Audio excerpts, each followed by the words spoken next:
Good morning, everyone.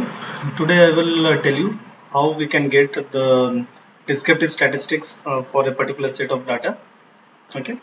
So suppose these are the values, and mm, this names in the first row.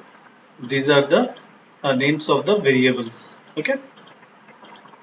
So for finding out the descriptive statistics of all these variables, say arithmetic mean, median, and all these things, we have to go to data analysis. After going to data analysis, we have to select descriptive statistics, then click OK.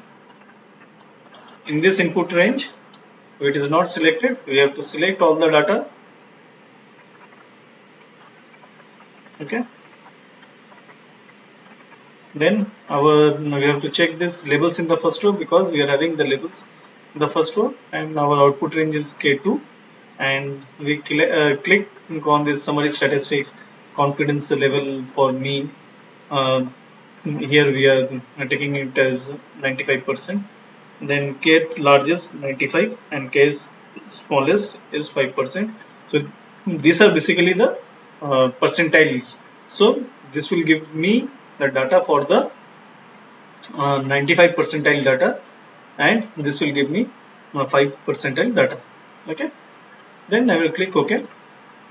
So so you can see for arithmetic mean we are having a mean of this one, then standard error is this one, median is this one. It did not calculate the mode, and in this fashion we have got all these values.